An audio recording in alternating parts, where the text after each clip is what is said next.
మంగళగిరిలో లోకేష్ మాట్లాడుతున్నారు. ఇప్పుడు లైవ్ చూద్దాం. రాక్షసులు అన్నాడు, తరిమి కొట్టాలన్నారు. మనం తిండి పైన కూడా చాలా అసభ్యంగా మాట్లాడిన వ్యక్తితో ఈ రోజు జగన్మోహన్ రెడ్డి గారు పొత్తు పెట్టుకుంటున్నారు. అంటే వీళ్ళు ముగ్గురు కలిసి ఎట్టి పరిస్థితుల్లో చంద్రబాబు నాయుడు గారిని ఓడించాలని లక్ష్యం పెట్టుకుంటాం జరిగింది. అందుకే మనందరూ అప్రమత్తంగా ఉండాలా. ఆనాడు వెంకన్న సాక్షిగా ప్రధానమంత్రి గారు మనకు హామీ ఇచ్చారు. ప్రత్యేక హోదాతో పాటు విభజన చట్టాలు ఉన్న ప్రతి హామీ నిలబెట్టుకుంటానని చెప్తాం జరిగింది. 4 సంవత్సరాలు తెలుగుదేశం పార్టీ ఓపిక పట్టింది. అడిగాం, బతిమలాడాం. ముఖ్యమంత్రి గారు స్వయంగా 29 సార్లు ఢిల్లీకి వెళ్ళారు. కానీ కదిలారా? లేదు. కదలకపోగా మన పైన ఈ రోజు దాడులు చేస్తున్నారు. ఇంకో పక్కన మన ఎంపీ గారు ఉన్నారు, గల్లా జయదేవ్ గారు. పార్లమెంట్ లో మోడీ గారు వ్యతిరేకంగా మాట్లాడాలంటే అందరూ భయపడతారు. అలాంటిది మిస్టర్ ప్రైమ్ మినిస్టర్ అని చెప్పి నిలదీసిన ఏకైక వ్యక్తి మన ఎంపీ జయదేవ్ గారు. మనం ప్రత్యేక హోదా గురించి అడిగితే, కడప ఉక్కు ఫ్యాక్టరీ గురించి అడిగితే, అంతెందుకు విశాఖ రైల్వే జోన్ గురించి అడిగితే మన ఎంపీ పైన ఏకంగా ఈ రోజు దాడులు జరుగుతుంది. అన్ని దర్యాప్తు సంస్థలతో దాడి చేస్తున్నారు.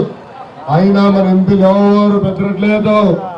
తాడో పేడో తేల్చుకుందామని కంకరంత ముందరికి వెళ్తున్నాం. ఇంకొక 45 రోజుల్లో ప్రధానమంత్రి నరేంద్ర మోడీ గారు దిగే రోజులు రాబోతున్నాయని సభాముఖంగా చెప్తున్నాం. ఎవరైతే ఆంధ్ర రాష్ట్రానికి ప్రత్యేక హోదాతో పాటు విభజన చట్టంలో ఉన్న 18 హామీలు నిలబెట్టుకుంటారో వాళ్ళని దేశ ప్రధానమంత్రి మన చంద్రబాబు నాయుడు గారు చేయబోతున్నారు. చివరిగా ఇక్కడ చాలా మంది యువకులు ఉన్నారు. వాళ్ళందరినీ ఒకటే హామీ ఇస్తున్నా, తమ్ముడు మంగళగిరిలో అనేక ఐటీ సమస్యలు తీసుకొచ్చిన మంత్రిని, ఇది పునాది మాత్రమే.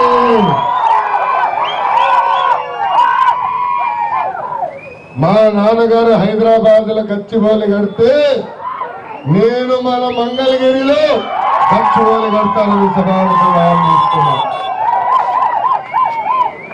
ఐటీ పరిశ్రమలు రావాలా? ఐటీ పరిశ్రమలు వస్తే మన యువకులకి ఉద్యోగాలు వస్తాయి, డైరెక్ట్ గా ఉద్యోగాలు వస్తాయి, ఎకనామిక్ యాక్టివిటీ కూడా వస్తుంది. అందుకే నేను ఇక్కడ మీకోసం మీతో అండగా నిలబడతా. నేను ఇక్కడ మంగళగిరిలోనే ఉంటున్నా. నా ఓటు కూడా మంగళగిరిలోనే, మా కుటుంబ సభ్యుల ఓటు మంగళగిరిలోనే, ఆంధ్ర రాష్ట్ర ముఖ్యమంత్రి గారి ఓటు కూడా మంగళగిరి నియోజకవర్గంలోనే. అంతేకాకుండా మా బీసీ సోదరుల్ని ఆర్థికంగా ఆదుకునేదానికి అనేక కార్పొరేషన్లు ఏర్పాటు చేశాం. 25 కార్పొరేషన్లు ఏర్పాటు చేసి లోన్లు కూడా పెద్ద ఎత్తున ఈరోజు తెలుగుదేశం ప్రభుత్వం ఇష్టం జరుగుతుంది. ఇక్కడున్న మా అక్క చెల్లెలు పెద్దమ్మ చిన్నమ్మలందరినీ ఒకటే కోరుతున్నా, మనందరం అప్రమత్తంగా ఉండాలా. కులం మతం ప్రాంతం వాడి మన మధ్య చిచ్చు పెట్టడానికి ప్రతిపక్ష పార్టీలు ప్రయత్నిస్తున్నాయి. కులం మతం ప్రాంతం అతీతంగా మన ముఖ్యమంత్రి గారిని గెలిపించుకోవాల్సిన బాధ్యత మనందరి పైన ఉంది. నేను మీ మనోడి వయసుని, లేకపోతే మీ కొడుకు వయసుని, మీ అన్న వయసుని ఆశీర్వదించండి, దీవించండి, గెలిపించండి. తాత నాకడ ఫాస్ట్ ఉన్నారు. మొదటిసారి ఎమ్మెల్యేగా గెలిచి శాసన సభలో అడుగు పెట్టాలని కోరుకొచ్చింది.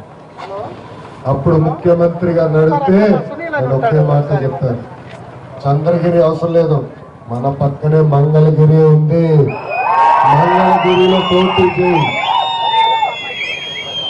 ప్రజలతో మమేక్యమవు, ప్రజల అభిమానం తెచ్చుకున్న తర్వాతనే శాసనసభలో అడుగుపెట్టుమని ముఖ్యమంత్రి గారు చెప్తున్నారు.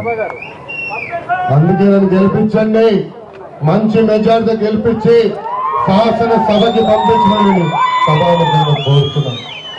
రాబోయే ఎన్నికల్లో మనకి 2 ఓట్లు ఉంటాయి. ఎన్ని ఓట్లు? 2. ఈ 2 ఓట్లు సైకిల్ గుర్తుకే వేయాలని ఈ సభాముఖంగా కోరుకుంటూ నాకు ఈ అవకాశం ఇచ్చిన గ్రామస్తులందరికీ పేరు పేరున నా హృదయపూర్వక ధన్యవాదాలు తెలుపుకుంటూ నేను సెలవు తీసుకుంటున్నాను. జోహార్ అన్న ఎన్టీఆర్, జోహార్ అన్న ఎన్టీఆర్.